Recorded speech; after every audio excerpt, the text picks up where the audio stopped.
Sanitarium is a point-and-click adventure game developed by Dreamforge Entertainment and published by ASC Games in 1998.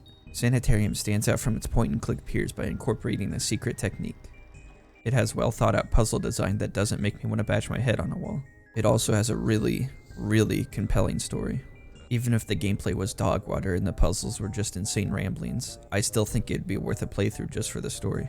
Although it feels a little like a horror best hits album, there's so much here that it's not hard to see why it's remembered so fondly. What's crazy is that this game kinda came out of nowhere. Before Sanitarium, Dreamforge was just making RTS and RPG games. What's even crazier is that Dreamforge was supposed to make Myst 4 after Presto bit the big one. Can you imagine Myst 4 made by these guys? So what is Sanitarium about? Well, you play as an amnesiac named Max, who got into a car accident driving through a mountain pass. You're not really sure why the car accident happened, or if it was even your car, but you wake up in a sanitarium surrounded by crazy people. Of course, you might not be of sound mind yourself. After a bit of poking around, you get transported by a talking angel statue into a town full of deformed kids. That's all I'll say about that for now. We'll get into whether or not you've been popping grandma's crazy pills later. We'll start off, as usual, with the graphics. Visually, the game still looks phenomenal. When it came out, a lot of other games were exploring a more complete 3D approach, which was gaining a lot of traction at the time. Games like Ocarina of Time, Thief the Dark Project, and even other well-received adventure games like Grim Fandango came out during this 3D era. Although it's fair to say that from a technical standpoint, they didn't age as well. Even though I have a soft spot for 3D graphics from this era, I think the use of pre-renders and 2D sprites was the way to go. The game does have a couple of graphical issues that stand out to me. Aside from a couple of visual bugs, something that caught my attention was the animations. And I'm talking about the ones that play when you interact with something, not the walking ones or the idle ones. The animation work itself is done really well, but I think there's something off about how they play back. The biggest thing about them is how inconsistent they can be. In some cases, the animation will play a bit choppy, and in other cases, it seems like it's playing too fast. I'm not really sure what's causing this, or even how long this has been an issue for the game. As far as I know, it's been doing this all the way since release. This is all just a minor nitpick anyway. The animation looks good when it matters, and that's all I can really ask for. Let's talk about the visual style itself. There's this dark undercurrent to it, twisting familiar into unfamiliar, which makes sense given that you're playing a game about insanity. There's a lot of unsettling and even grotesque things to be seen here, and it's not uncommon to slip from some normal looking location to places like the Nightmare Circus. You visit a wide range of locations in this game, and it can be pretty hard to stay internally consistent with such a large variety, but I think the devs did a pretty good job. Narrowing the scope a little, I really like the look of the characters, but I especially like the look of the character portraits. They help convey a lot of the horror the game wants to show you, like the town full of kids getting turned into plants. You'll be spending a lot of time talking to people, so at least the portraits keep the game from becoming too monotonous. Given that this is a point-and-click adventure game, you'll be doing a lot of exploring, and the environments needed to look good for this to work. And in my opinion, the team nailed it. There's a lot of things to poke through, and a lot of things your character can observe about the environment. And since you'll be poking through the environment anyway to see what your character says, you'll often come across items you need for the larger scale puzzles. And since these environments are so self-contained, it makes the gameplay less of a nightmare. But I'll get into that. For now, I want to pivot over to another crucial part of the game, the audio. Let's go ahead and get my gripes out of the way. Or I should say gripe, because there's only one. In some parts of the game, there's positional audio, and unfortunately, for some reason, the positional data seems to be inverted. Let me show you an example or two. Men do not despise a beef if he steals to satisfy his hunger when he is starving. Yet, if he is caught, he must pay.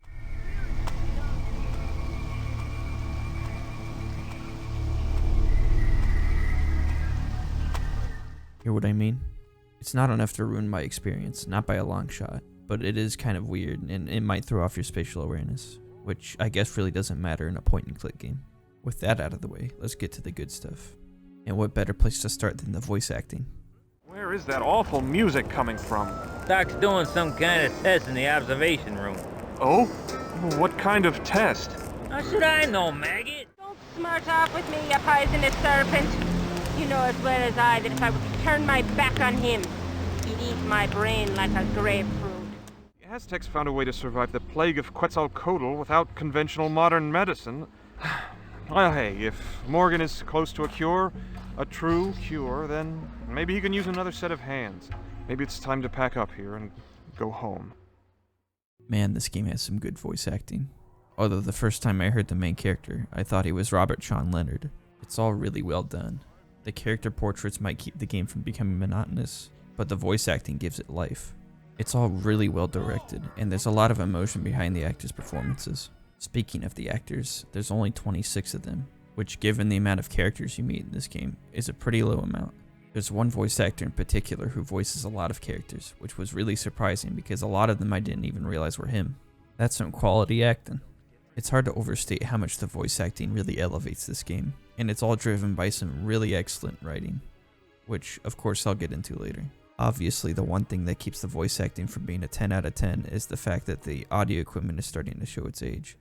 But you know, it could be worse. It could sound like someone's recording out of a tin can, which, you know, isn't ideal. Moving on to one of the more understated parts of the game, I think the music fits it like a glove. Like the graphics, I'm sure it was a huge challenge to keep the music from sounding too off the range with the amount of ideas present, but I think they stuck the landing.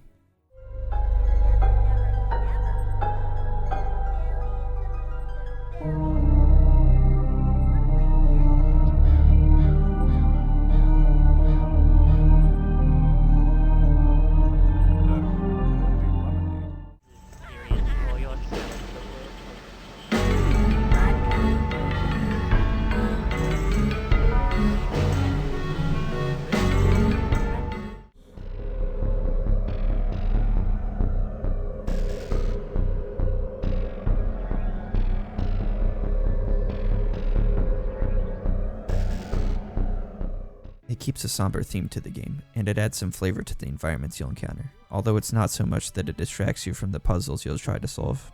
Plus, Sanitarium might have one of the best end credit themes I've ever heard, but you'll have to check that out for yourself. Of course, to make it to the end credits, you'll have to beat the game first. And what's that like? Fortunately, the game is pretty simple, although it's far from mindless. The core of the game can boil down to a pretty simple formula. You need to figure out what your objective is, and how to achieve that objective. Of course, there's obstacles in the way that you'll have to get over. In order to get through these obstacles, you'll need to get things like objects or information. This means you'll be spending time interacting with people or the environment to see what you can use now or what might be important later. The environmental puzzles are designed in such a way that they flow really nicely into stuff you'd be doing anyway, like walking around and talking to the people you meet. That means the most natural way to play is also the correct way to play. It also helps that the puzzles are pretty logically sound. There's nothing like combining a pipe and a locket of angel hair to make a fishing pole or something. There's a couple of puzzles that are out there, but given how crazy some of the environments can be, I think the designers did a great job. The writing also feeds into the gameplay. They're not painfully obvious about it, but a lot of characters have clues to drop if you can keep an eye open for them. For example, one of the more obvious clues you can see is after you beat a girl in tic-tac-toe. If you talk to a couple of the other kids who have also beaten her, they'll tell you how many times they've beaten her.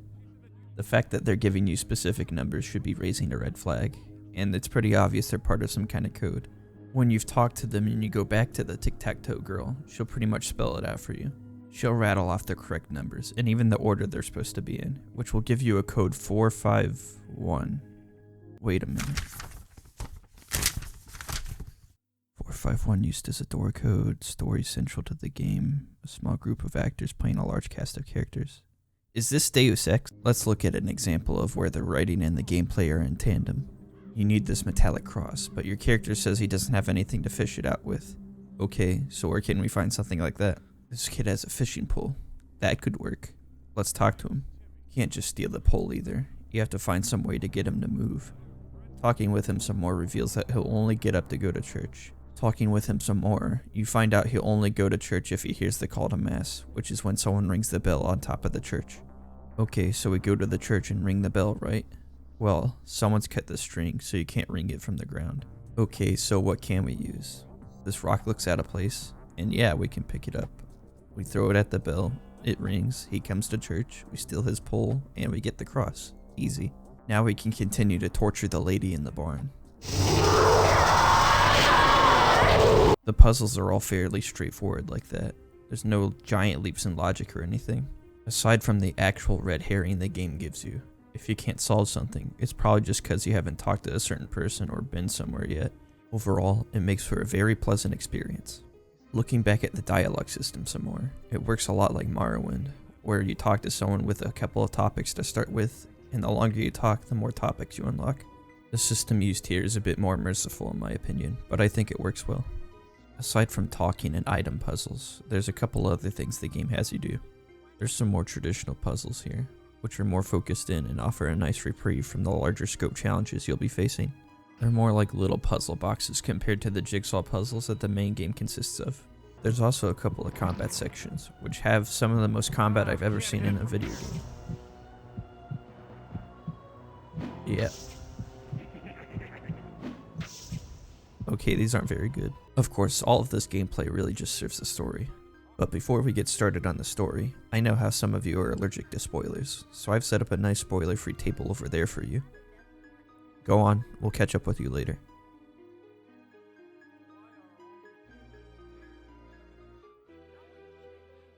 Alright, story time. I'll try to keep this brief. Just to recap from earlier, you start the game in an insane asylum after waking up from a car crash, and you don't know anything about yourself. You talk to the angel statue, it takes you to the town full of deformed kids, and from here the game really picks up. After talking with a couple of the kids, you remember your name, and from there you can start to solve the town's problems. Like the giant slime monster who's been living in the barn. She's obviously been mind controlling the kids in some fashion, and so she's gotta go. There's more going on underneath the surface though, like these memories you keep encountering across town that reveal more of Max's past. These memories are part of the true story that's happening behind the scenes, but there's not a lot to learn from the town. So you help the big blob lady make like a tree and explode when hit by lightning, and you're finally able to escape the town. You end up back at the asylum, and naturally no one believes you when you tell them that you are in a town controlled by a giant plant lady from space. You find out a lot more information here in the courtyard though, such as the fact that you're a doctor, and more importantly, you've been working under Dr. Morgan. We've seen Dr. Morgan once before, and it appears he's the doctor in charge of Max's case, but now we know that he's also his boss. Something's not adding up. You're not given much time to reflect on it though before you're sent off to the circus, to play as Max's dead sister Sarah. There's plenty of weirdos you'll have to interact with here, but your main objective is to get to this lake house on the other side of this body of water. Things happen and you finally make it over there, although when you enter it's pretty obvious that it's not natural. It doesn't take long to figure out that this is Max and Sarah's childhood home. Here you'll see how Sarah's family dealt with her death, and there's actually a pretty emotional moment between Max and her. You can also hear on the radio some news about how much of a profit Mercy is making, the pharmaceutical company Max works for, thanks to their drug called Hope. This will be important later. After reuniting with Sarah, you end up back in the asylum, where it's a bit more ominous looking this time. This is where you'll find Dr. Morgan's torture chambers, where he experiments on the patients in order to find the root cause of insanity. After solving this chalkboard puzzle, it somehow gets even worse when you find his fetus jar collection. I like the direction the story's taking here, but I can't say it's that unexpected of a twist. Morgan catches up with Max and drugs him, sending him into his childhood comic called Grimwall. The bug dimension is kinda gross, but here you learn a couple of tidbits of information. First, Max has been trying and struggling to come up with a cure for the DNA V virus, which has been the disease that's been killing children. I assume this is also what killed his sister, but the game never outright says anything. We also learn that Morgan is the one responsible for the Hope cure, which has been reported to be extremely effective. Finally, we learn that Morgan was probably a huge fan of Harry Harlow. If you don't know who that is, he was a cartoonishly evil psychologist who, no joke, hand over my heart, came up with something called the Pit of Despair. He insisted on calling this thing the Pit of Despair too, and he found that there was no monkey that had any defense against it. Utterly deranged psychologists aside, this confirms that Morgan has at least been ruthless for some time.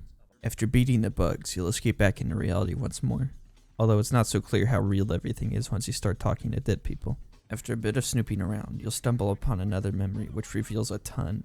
Morgan has been undercutting Max's department in order to fund his own research, and Max accuses him of doing it for the fame and money. Morgan denies this, but come on now. Afterwards, you chase Morgan into the Aztec dimension, which has one final memory for you to unlock. Unlocking this memory will show a cutscene that ties back into the intro of the game, and it not only shows that Max has a working cure, but it also shows that Morgan almost certainly sabotaged his car. This means that Morgan's been giving you benzos to keep the truth from coming out, right? Well, not exactly. Once you beat the Aztec level, the truth does come out.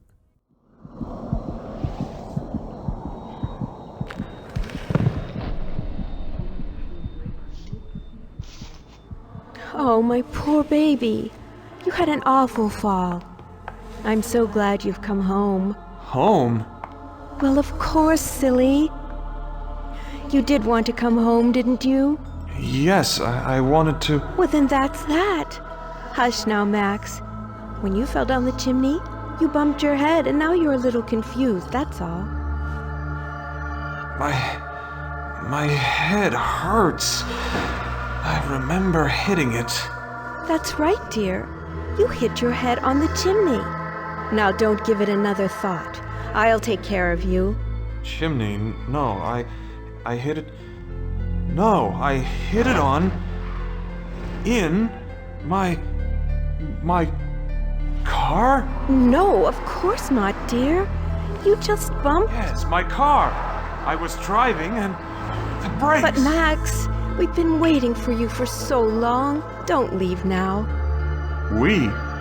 Who? Why, me and little Sarah, of course. Well, who else would it be, silly? But that's impossible. Sarah is dead. Sarah! Max is home. Max! You're home, you're home! I missed you! You're alive! My God, Sarah! You're... No! You're dead!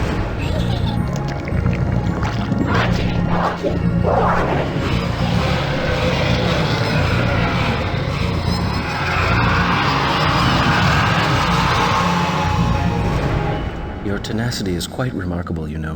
The mask finally slips. You were never going back to the sanitarium. In fact, you were never at a sanitarium. You've been in a coma this whole time, being drugged up by Dr. Morgan. The entire game has been building up to this, and it's amazing. It changes everything about how you look at the story, and it's not like it comes out of left field either. The game's been dropping hints about this the entire time. It's a great second twist, and I love it. After running through a part of the game that's literally called the Gauntlet, and doing one final puzzle, which I don't think is very good, Max finally gets to escape the nightmare. This ends here, now! Do you know that the poison will soon condemn you to darkness forever? Lost to your doomed world. Lost to your wife. Lost to your unborn child.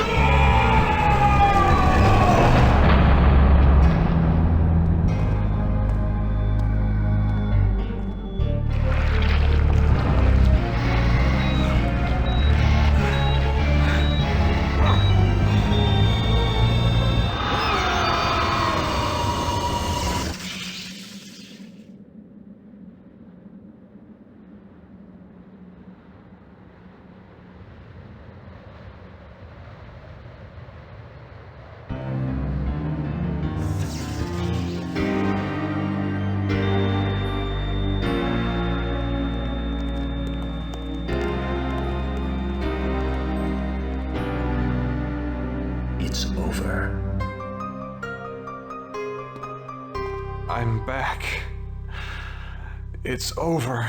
It's a great way to wrap up the story. I know I skipped over a lot, but I wanted to leave a lot of it unspoiled. And more importantly, I thought this background stuff was more interesting to talk about. There's not much I could have said about the more outlandish stuff without saying that it's, you know, outlandish. And I wanted to leave it for you in case you decide to pick up the game after this. That's Sanitarium. It's absolutely a high mark for adventure games, and I can easily recommend it to anyone. As long as they're not squeamish, that is. It came out at the end of the golden era of adventure games, but I think there's a lot here to enjoy even in modern times. If you liked what you saw even a little bit, I'd highly recommend picking it up. There's still plenty of things for you to find that I didn't talk about, and for about $10 at its most expensive, it's well worth it in my opinion. That's about all I have to say. Hopefully I'll be back sooner than later, but until next time, thanks for watching.